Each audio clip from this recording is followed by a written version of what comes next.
What is going on, guys? Welcome back to the Building a Buzz podcast.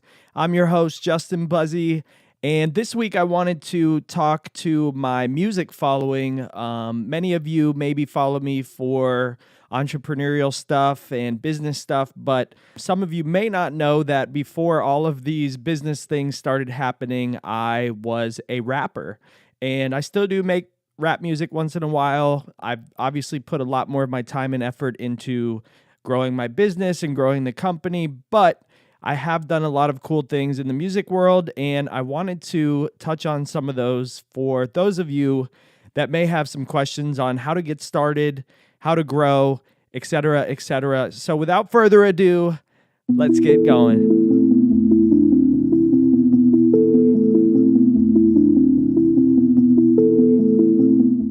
All right, guys, so this episode, I really want to talk about doing shows, getting shows, and opening for larger artists, and then also how to market yourself better than the other openers. There's a lot of do's and don'ts in this space, and I feel like I could help some of you make sure that you're doing the right things and avoiding those wrong things. One of the major things that I've been asked is, how do you find someone that will give you the opportunity to open for larger artists? And it seems like an easy question up front, but it's really not. A lot of these times, the promoter is kind of working behind the scenes, or maybe it's the venue that's putting on the show. And it's kind of hard to know who to get in touch with in order to get on that show list or be part of the artists that are going to be performing on that show. So usually the best place to start is, if you hear a show being announced, simply look at the flyer and see who's sponsoring that show. More than likely, if it's a rap show, you're going to see some sort of sponsor or, some company at the bottom of it, whether it's the venue, whether it's the promoter's company. Look up that company and simply contact them or reach out to them on social media and try to get some sort of interaction about that specific show and see if you can figure out who the person is that's putting on the talent for that show. And you've got to start to build a relationship with this person, especially if this is your first show ever. How do you let this person know that you're going to help the show be more successful? You're going to help them make more money, all of these things that they're interested in, and you don't have any real proof that you've done it before. So if it's your first time going into it, really it's just all about the relationship. Don't promise these crazy things. A lot of people go into it saying, "Oh yeah, I'll sell 50 tickets for you." And then when it comes down to it, they only end up selling 7 or 8 tickets, and then the relationship is just in this weird place right off the bat. So I'll always recommend not to overpromise anything. Always underpromise and overdeliver. If you say, "Hey, honestly, I think the most I can do is selling 5 or 6 tickets," and they say okay to that, and then you end up selling like 10 tickets, they're going to be so much more excited than the other way around, So you just want to make sure that you're not over promising anything right off the bat, because you still need to build that relationship. More than likely, there's going to be more shows with that promoter or that venue, and you don't want to ruin that relationship by over promising right off the bat. And you've got to continue to build that relationship with that person throughout the whole process of doing the show, before the show, after the show. There's a lot of steps to it that I'll kind of go through a little bit further in this episode. And you've got to keep in mind, before you even get to this point, you should have some sort of local audience or following. It would be very, very, very difficult for any promoter or any venue to justify bringing you onto a show with 0 following, with no local followers, nothing. So make sure that you're keeping that in mind before you go into this first interaction with the promoter or the venue. You've got to have some sort of proof that you can actually bring people and you do have a following in that local market. And that's really important to these guys. So make sure that you're focusing on that. If this is your first show ever, make sure that you do have some sort of local following that will help boost the presence of the whole show. And one big thing that I always recommend here is working with other local artists. And this is going to help you hopefully build their following, but also build your following. The hope is that these other local artists are also posting, this song that you guys do together or whatever it is that you guys do together. and people are discovering you. And so work with other local artists. Don't, feel like you can't work with these local people and you're bigger than them. Work with other local artists and try to build your following as a group. There's, if you guys are all going for the same dream and you're in the same area, it's so much better to work together than it is to work apart. So just keep that in mind when you're trying to build that local following. So now you're at the point where you've found out who the person is that's hiring the talent for the show. And now you've got to kind of work out this deal to figure out what you need to deliver in order to be able to be part of that show. And more than likely, they're going to want you to sell tickets or have some sort of guarantee or, some metric that they can measure that will allow you to be on that show. And I've dealt with so many different promoters, and the best one that I've ever dealt with just does a simple like ticket deal where he'll give you X amount of tickets. You don't have to guarantee sell any amount, but let's just say the ticket price is $12. You get to keep $2 on every ticket that you sell, and the promoter gets to keep $10 on every ticket. And let's just say there's 5 different openers that are all doing this. He places those openers the night of the show. Their placement before the headliner gets determined by how many tickets you sell. So you're really motivated to sell not only by, the $2 per ticket, but also you get a better position. Hopefully more people are there right before the main artist if you sell the most tickets out of all the openers. So try to find a promoter that is willing to do things like that, because that is going to help you guys so much more than a promoter that just says, okay, if you want a spot on the show, it's going to be $1,000. No, you want a promoter that is trying to sell tickets to the show, and that's the best way to be motivated, is to have the artist try and sell tickets to that show, and that determines what place you are in that show. So I've heard of so many people accepting opening acts for $1,000, $2,000, and in some rare scenarios, it is acceptable, and I would say it's a good move. It's kind of a marketing play. If the artist is really, really, really big, and it's going to get you a lot of exposure, it's like a marketing expense. But if you're going into a show and the artist isn't that big, maybe it's a local show and they want just money up front, that's probably not going to be your best bet. So keep looking around. You don't have to do every single show that's in front of you. You don't have to accept offers when promoters give them to you like that. And if you can, find some sort of ticket deal, because at the end of the day, that's going to be the most motivating for you, the promoter, and all of the other openers, is to get more people at the show, which in turn will give you more exposure. So let's say that you've been chosen as one of the opening acts for the show. Here's a couple really important things that you've got to keep in mind before, during, and after you do that performance. One big thing that I notice so many openers do not do is getting like a simple banner with your artist name on it and potentially your social medias. They give you the opportunity to kind of hang stuff up before the show or before your set and then take it down after your set.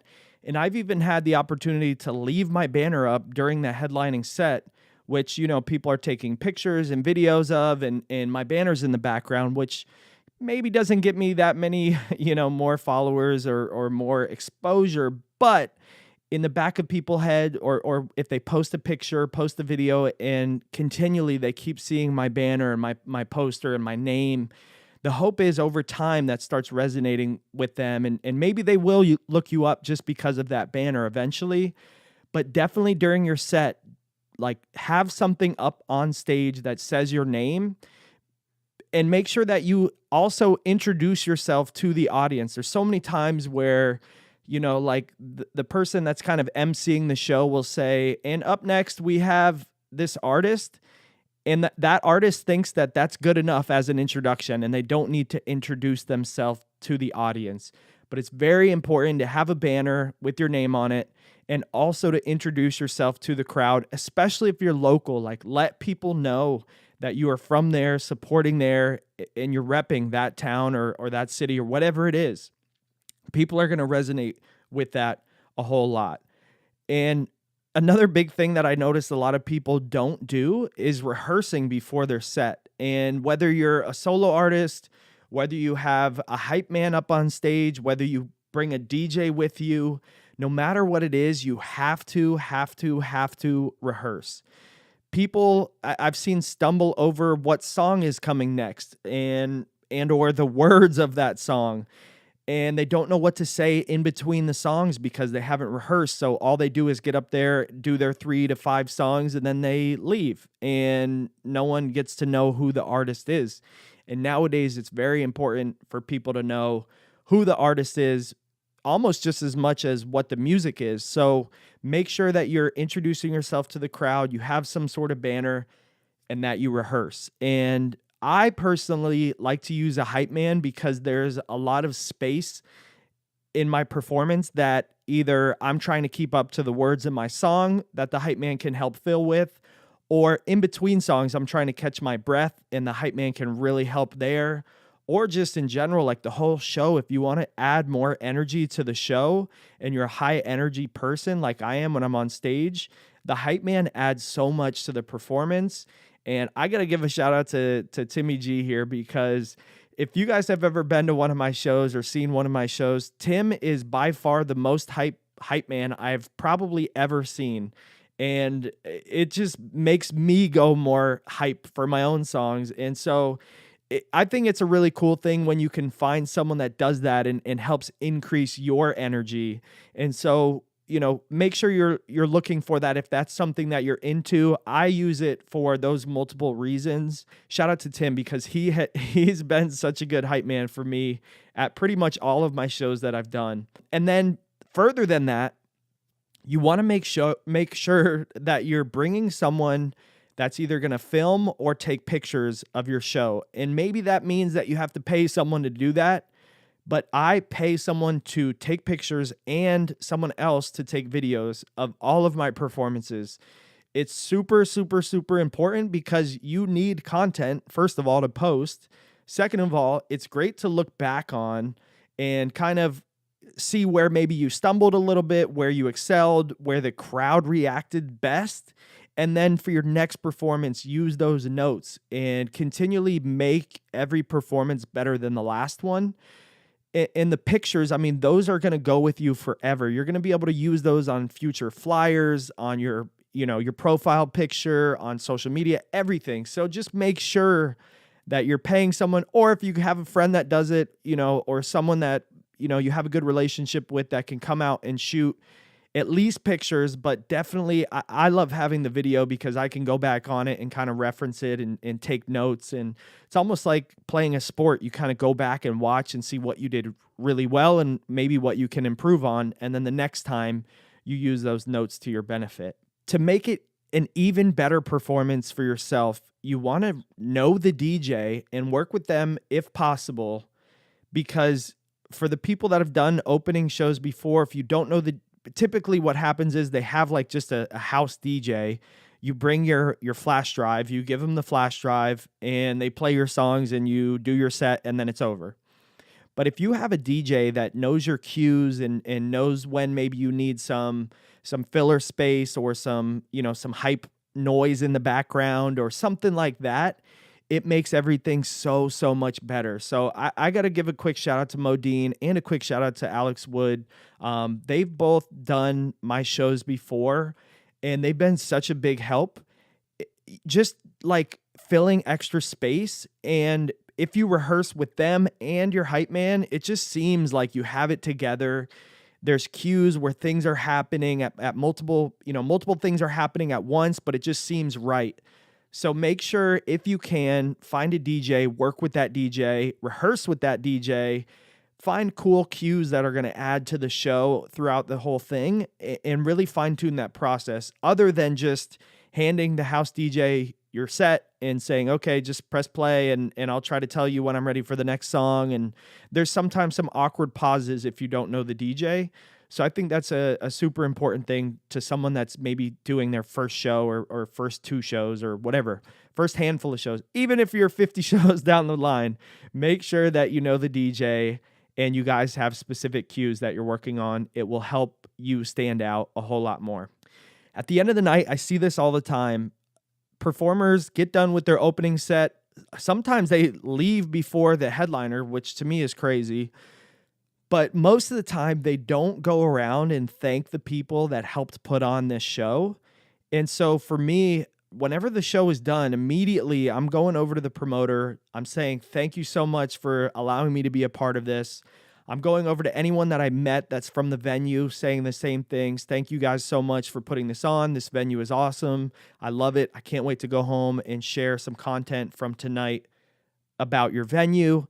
And if you have the opportunity to chat up with the headliner, thank the headliner for coming to your town, and maybe there's an opportunity for you to work with that person in the future. You never know, but networking is going to be so key, especially after the show. Don't just leave without doing anything. Go thank people, and ultimately what you should do at the end of the show when everyone is leaving, you should have something. For me, it was usually a CD, but you should have something that you're handing out to people as they're leaving the door.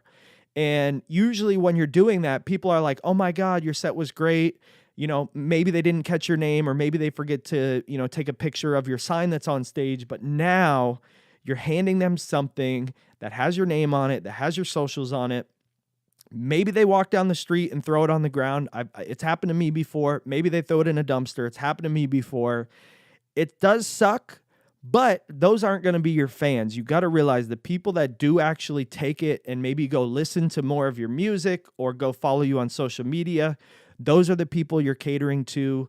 Those are the people that you're wanting to capture as new fans. So don't forget to bring something that you can give to people that has your name on it at the end of the night. It will help a lot with growth, and you'll see it over time. If you continually do this and give people something, your following will continue to grow. Another one of the big things that I've seen is when other artists just get up there and don't really hype up the other opening acts, or they don't really hype up the main act, or they don't really hype up the venue, and they're just there and they do their set and then they leave. But your role as an opening artist is really to facilitate the hype and the energy for the main artist that night. So don't be afraid to shout out the main artist of the night and try to hype people up for that main artist, and hype up, the place that you're performing at, and anything that you can hype up. Like I even sometimes say, don't forget to tip your bartenders, because then at the end of my set, the bartenders are like, thank you so much for saying that. Here's a free beer, And so don't forget to hype up people like that. There's so many moving parts going on. And if you can make the show more hype for the person after you, it's only going to make you look better and feel like you were meant to be there. So don't forget to do that while you're doing your shows. One thing I would like to mention is that if you're at the point of doing, one show a week or one show a month, or you're more than just doing your first show, you've got to be careful. There's this strange balance of asking the same people over and over and over and over again to come to your shows, and you're not switching up your set, or you're not giving them anything different every time. And all you're ever doing really is just asking and asking and asking. And if you're that person, just think about it from a friendship standpoint. If you have one friend, and that one friend, you just ask all the time for stuff, ask, and you never actually give back to that person, do you think that they're going to be your friend for a long time? Most likely no. So you gotta find a way that you can give these people something. And I don't know exactly what that is. It's different for everyone, but you got to be able to not just keep asking and asking and asking.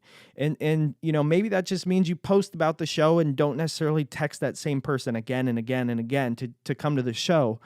And so just keep that in mind. I think a lot of people forget to think about that. It's almost like your local fans you have a relationship with. You probably know who they are in a personal matter. They probably know who you are in a personal matter. So you got to be careful with just continually asking for them to come and show up and pay money, and you got to be able to give. So for me, I like changing up the set every time I do a different show. Once in a while I'll buy a drink for someone that I see at, all the shows, or a couple someones, whatever it is. Just make sure that you're switching it up and not always just being the person to continually ask. And I got a couple quick last points here. One big one is following up the next day with the promoter or the person that put on the show. This is something that I don't know any other local artist does this besides me. I've never met anyone that talks about it. I've never seen anyone do it in action, but I do it. It's like the day after the show, you're still kind of on a high from the show, hopefully, if it was a good show. And you want to reach out to the promoter and one last time, give them like a personalized, very special thank you for allowing you to be part of that night, allowing you to make memories, allowing you to help facilitate a successful show. Congratulate them on putting on a successful event. Anything that you can do to kind of hype up that person that spent all of this time, effort, money into putting this event together, please do it, because I don't know if I've ever seen any other opener do it. And so that means that they're never getting that praise and they're putting in all this time and effort. So make sure to hype them up like the next day. Send them a nice email, send them a text, however you've communicated with them. Send them something that just says thank you and make it personalized, make it special, because they've also helped your career in music in one way or another. So definitely make them feel special. And ultimately, be a nice human. If you are a nice human, it's going to show to the other artists. It's going to show to the main artist. It's going to show to everyone involved. And so the nicer you are to everyone that's surrounded, the more likely that they're going to ask you to come back the next time. And always just randomly check in with the promoter, check in with the venue, say, hey, do you guys have anything, that you've been thinking of show-wise? I'd love to help you guys, and be willing to help and just be a nice human. It's not hard, but it goes such a long way, especially in the music world. So if you do all of these things, you'll find that your shows are going to be very successful. You'll find that your following is going to grow, and you'll find that you're going to get offered more and more shows. So continue to do these things, and you are going to be that person that stands out at your next show or your first show. And if you guys have any more questions, as always, hit me up on socials at @J_Buzzi. I will be super glad to talk to you guys about music. I love talking about this stuff. I'm also trying to get lined up a few music guests that I think you guys will really love to hear from. And they have different perspectives from different genres to different levels of where they are in the spectrum of being an opener or being a headliner. And so I'm really excited about those opportunities coming up. As always, make sure to subscribe. I really appreciate all of you guys. We're just now hitting 1,000 downloads on the Building a Buzz podcast. So thank you guys so much. I look forward to keep dropping some fire episodes for you guys. Thanks for hanging in there. As always, have a good one. Peace.